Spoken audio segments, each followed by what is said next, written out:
Hi everyone, welcome back my YouTube channel. आप सब कैसे हैं? उम्मीद करती हूँ कि बहुत ही अच्छे होंगे और अपनी पढ़ाई भी बहुत ज़ोरों शोर कर रहे होंगे। अब देखिए, हमारे एग्ज़ाम में एक एक दिन कम ही होता जा रहा है और इस टाइम पे हमारा माइंड प्रेशर बहुत ही ज़्यादा बढ़ रहा है। हमें लग रहा है कि अभी तक जितना भी पढ़े हैं कुछ भी याद नहीं है, सब कुछ भूलते जा रहे हैं। ऐसा ज़्यादातर स्टूडेंट के साथ हो ही रहा है, क्योंकि जैसे ही एग्ज़ाम पास में आता है तो हमारे अंदर घबराहट और बेचैनी होने लगती है। ये स्वाभाविक सी बात है। तो अभी इन सब से बचने का सीधा सा तरीका यही है कि अपने आप को ज़्यादा से ज़्यादा व्यस्त रखें, क्योंकि जितना ज़्यादा अगर 1% भी सोचना शुरू करेंगे तो फिर वो 10% एक्स्ट्रा ही हमारे माइंड में चलने लगता है। तो अभी के समय का अच्छे से सदुपयोग करें और कोशिश यही करें कि जो भी चीज़ें अभी तक पढ़ पाए हैं उसका कंटिन्यू ऐसे ही रिवीजन करते रहें। जैसे कि आज है 19 तारीख और आज का मेरा टारगेट कुछ इस तरह से है। मुझे इतिहास में सबसे पहले मुगल वंश का स्रोत आज अच्छे से कंप्लीट करना है और फिर इसके बाद मौर्य वंश और मौर्योत्तर काल, इतने टॉपिक मुझे इतिहास में कंप्लीट करना है। और राजनीतिक सिद्धांत का ये कुछ टॉपिक है, जैसे कि कानून और दंड, फिर अधिकार और नागरिकता। ये आज का मेरा टारगेट है, इतना मुझे रिवीजन करना है। टारगेट बना के रिवीजन करना बहुत ही अच्छा होता है। इससे सबसे बड़ा फ़ायदा ये है कि हमारा माइंड डाइवर्ट नहीं होता कि हमें कौन सा सब्जेक्ट पढ़ना है और कौन से टॉपिक पढ़ने हैं। जब हम एक कंप्लीट टारगेट के अकॉर्डिंग अपने पढ़ते हैं तो फिर हमारा सिलेबस भी अच्छे से कंप्लीट होता है और हमारा माइंड पूरे 24 घंटे में डाइवर्ट भी नहीं होता। क्योंकि हम हाउसवाइफ के लिए देखिए, समय एक बार में नहीं मिल पाता है, टुकड़े टुकड़े में करके समय निकालना पड़ता है पढ़ाई के लिए। तो इसीलिए जो भी टाइम मिल रहा है उसमें कोशिश यही किया जाए कि अभी अपना 100% देना है।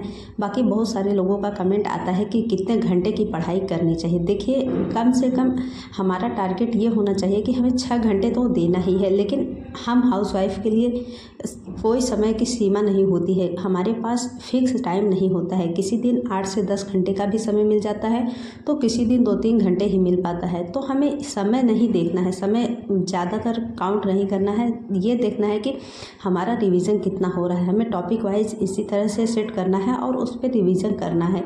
जो भी समय जैसे भी जिस हाल में मिले उस समय को अपनी पढ़ाई में ज़्यादा से ज़्यादा लगाने की कोशिश करें।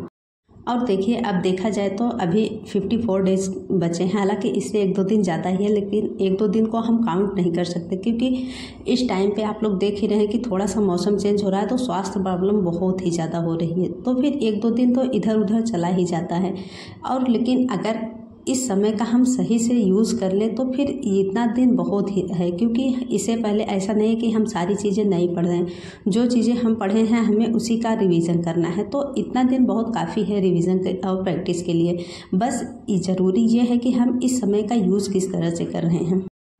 अभी भी बहुत समय है। देखा जाए तो कम से कम 50 दिन से ज़्यादा का समय हमारे पास एकदम सेफ है। तो हम इस समय का अच्छे से यूज़ करें तो हम भी बेहतर कर पाएंगे। और हम ये सोचते रहें कि फिर इतनी भीड़ है, इतने लोग तैयारी कर रहे हैं तो फिर हमारा कहाँ पता लगने वाला है। तो इससे सिर्फ डिमोटिवेशन होगा, बाकी और कुछ होने वाला नहीं। और अगर हम वहीं पे इससे सकारात्मक सोच के साथ अपने बस सिलेबस का अच्छे से रिवीजन और प्रैक्टिस सेट करते रहें तो हम ज़रूर ही बेहतर कर पाएंगे। तो आप लोग भी कोशिश अभी यही करिए कि अपना समय ज़्यादा से ज़्यादा बचाने की कोशिश करिए और उसमें अपने सिलेबस का अच्छे से रिवीजन करिए और क्वेश्चन प्रैक्टिस करिए। यही 2 चीज़ है जो कि हमें सफलता दिलाने में सहायक होगी।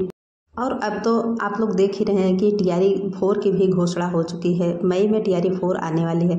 तो आप लोग अगर TRE 4 का भी इंतज़ार कर रहे थे, ये 2022 का UPTGT का फॉर्म नहीं फिलअप कर पाए हैं, तो भी आप लोग अच्छे से लग जाइए, क्योंकि उसमें भी इस बार थोड़ा सा टाइम ज़्यादा मिला है। क्योंकि अभी मार्च महीना चल रहा है और अप्रैल मई, अगर मई में नोटिफिकेशन भी आता है तो फिर जून तक तो फॉर्म भी भरा जाएगा, फिर जुलाई के बाद ही एग्ज़ाम होगा।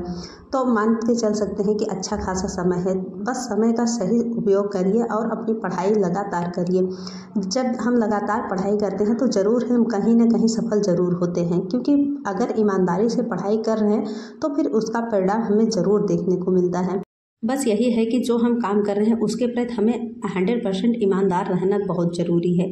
हम अपने समय की बचत करते हुए समय की कीमत को समझें और समय का सही उपयोग करें। बस यही सारी चीज़ें हमारी सफलता में सहायक होंगे। तो बस उम्मीद है कि आप लोग भी अपनी तैयारी बहुत ही अच्छे से कर रहे होंगे और ऐसे ही लगातार बने रहिए, क्योंकि अगर पढ़ाई लगातार कर रहे हैं तो फिर उसका परिणाम ज़रूर ही सकारात्मक देखने को मिलता है। पढ़ाई हमारी कभी भी घाटा नहीं देती, उसका हर समय फ़ायदा ही मिलता है, चाहे वो जिस भी रूप में मिले, हमें फ़ायदा उसका ज़रूर देखने को मिलता है। तो बस अगर पढ़ाई का रास्ता अपनाए हैं तो पढ़ाई लगातार ही करते रहना है, क्योंकि ये जीवन का उतार चढ़ाव और ये सारी समस्याएँ ये तो जीवन भर लगी रहेंगी। लेकिन आज का जो समय मिला है उस समय का अच्छे से सदुपयोग करके हमें अपनी पढ़ाई निरंतर ही जारी रखना है। और जब से बीपीएससी टीआरई 4 की घोषणा हुई है तब से हम लोगों के मन में एक डाउट ये हो रहा है कि यूपी टीजीटी की तैयारी करें या फिर बीपीएससी की तैयारी करें। देखिए, सब्जेक्ट तो दोनों जगह सेम ही है, ऐसा नहीं है कि वहाँ पे सब्जेक्ट दूसरा है और यहाँ पे हाँ थोड़ा सा क्वेश्चन पैटर्न थोड़ा चेंज रहता है, लेकिन क्वेश्चन बनेगा कहाँ से, सब्जेक्ट से ही ना। तो अगर आप टीजीटी का फॉर्म फिलअप किए हैं तो आप टीजीटी के बेस पे अपनी तैयारी करिए, और टीआरई 4 का जब नोटिफिकेशन आएगा तो फिर उस टाइम आपका सब्जेक्ट अच्छे से मेंटेन रहेगा, तो उस टाइम जीएस पे वर्क करने की ज़रूरत है। ऐसा नहीं है कि नोटिफिकेशन आया और फॉर्म फिलअप हुआ और उसमें समय नहीं मिलेगा, समय तो मिलेगा ही, कुछ ना कुछ महीने 2 महीने का समय तो दिया ही जाएगा। तो फिर उस टाइम पे अच्छे से अगर अभी से एक कंटिन्यूटी बनी रहेगी और सब्जेक्ट अच्छे से तैयार रहेगा तो उस टाइम जीएस पे थोड़ा सा ज़्यादा वर्क करना पड़ेगा, वो हो जाएगा। लेकिन अभी अगर यूपी टीजीटी को फोकस करके तैयारी कर रहे हैं तो फिर टीजीटी को ही तैयार करिए, क्योंकि टीजीटी का एग्ज़ाम होने के चांसेस 90% बन रहे हैं। तो अभी क्योंकि इसका एग्ज़ाम ही सिर्फ कराना है, और बीपीएससी टीआरई का क्या है, उसका नोटिफिकेशन आएगा, फिर फॉर्म फिलअप होगा, उसके बाद एग्ज़ाम होगा, और पता नहीं कब तक जाएगा, ये तो अभी कंफर्म नहीं है। बस ये है कि मई में नोटिफिकेशन आएगा, तो आप मान के चल सकते हैं कि अगर 2 महीने का भी समय मिलेगा तो भी उसमें बहुत बेहतर कर पाएंगे। लेकिन अभी के समय पे फोकस ये करिए कि यूपी टीजीटी का अच्छे से रिवीजन करिए, क्योंकि अभी कंटिन्यूटी टीजीटी में ही बनी है, तो फिर टीजीटी पे ही फोकस करके तैयारी करिए। और 1-2 कमेंट मेरे पास ये आया था कि बीपीएससी टीआरई 4 के टीजीटी का मैं पूरा सब्जेक्ट वाइज सिलेबस कहाँ से क्वेश्चन बनता है उस पर एक वीडियो बनाऊं, तो इसका आप वेट करिएगा। मैं कोशिश करूंगी कि 1 ही 2 दिन में आप लोगों तक ये वीडियो ज़रूर शेयर करूंगी, क्योंकि मैंने 2 बार एग्ज़ाम दिया है तो थोड़ा सा आइडिया है कि क्वेश्चन कहाँ से पूछता है। तो इस पर ज़रूर ही वीडियो बनाऊँगी, आप लोग ज़रूर देखिएगा उसे। मैं अपना बताऊं तो मेरा अभी मेन फोकस सिर्फ टीजीटी पे ही रहने वाला है, क्योंकि टीजीटी की वैकेंसी बहुत दिनों से आई है और इसका एग्ज़ाम संभावित है कि हो ही जाएगा। तो फिर एक बार अच्छे से इस पर फोकस करके तैयारी कर लेते हैं, फिर इसके बाद जब टीआरई 4 का नोटिफिकेशन आ जाएगा तो उसे तो देना ही है। और टीआरई में इस बार मुझे दोनों पेपर देना है, 6 to 8 और 9 to 10, क्योंकि इस बार स्टेट क्वालिफाई किए हैं तो देना है तो है ही, क्योंकि सब्जेक्ट दोनों जगह सेम ही है। तो इसीलिए मेरा मेन फोकस यही है कि अभी टीजीटी पे ही फोकस करके तैयारी कर लें, तो फिर टीआरई 4 में भी वो ज़रूर ही मदद करेगा, क्योंकि सब्जेक्ट जो है सब्जेक्ट से तो क्वेश्चन वहीं से बनेगा। तो इसीलिए अभी आप लोग भी कोशिश यही करिए कि फिर टीजीटी की अगर प्रिपरेशन कर रहे हैं तो फिर वहीं पे फोकस होइए, और इधर उधर के चक्कर में भटकाव में ना पड़िए, क्योंकि जितना ज़्यादा एक भी दिन अगर भटकाव में बिता देते हैं तो फिर इससे बहुत ही ज़्यादा नुकसान हो जाता है। तो कोशिश यही करिए कि जिस तरह से कंटिन्यूटी बना के अपना रिविज़न कर रहे हैं उसी तरह से करते रहिए, क्योंकि समय बहुत कीमती है और समय कितनी जल्दी बीत जाता है ये पता ही नहीं चलता। आप लोग देख ही रहे हैं कि जनवरी में एग्ज़ाम डेट आई थी और जनवरी फरवरी कैसे बीत गया पता ही नहीं चला, और मार्च भी बीतने को आ गया है। तो फिर अब देखा जाए तो 50-55 दिन का जो समय बचा है इसका अच्छे से यूज़ करिए, तभी जाके एग्ज़ाम में बेहतर कर पाएंगे। और सबसे ज़्यादा ज़रूरी यही है कि जो कंटिन्यूटी हम बना के चल रहे हैं ये कंटिन्यूटी ऐसे ही बनी रहनी चाहिए, और जब एक बार कंटिन्यूटी बन जाती है ना तो फिर वो बाद में बहुत ही ज़्यादा आसान होती है। तो फिर अभी कंटिन्यूटी अगर बनी है तो फिर ऐसे ही हम लगातार पढ़ते रहेंगे, तो फिर टीजीटी का भी एग्ज़ाम दे लेंगे और टीआरई 4 का भी अच्छे से दे पाएंगे। बस ज़रूरी यही है कि जो समय हमें मिल रहा है उस समय का हमें अच्छे से यूज़ करना है और अपनी पढ़ाई में ऐसे ही लगातार कंटिन्यूटी बना के रखनी है।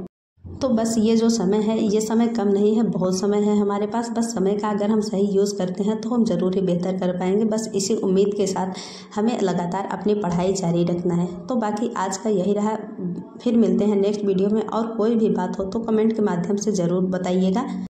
बाकी आज के लिए इतना ही, फिर मिलते हैं नेक्स्ट वीडियो में। तब तक के लिए bye bye and take care.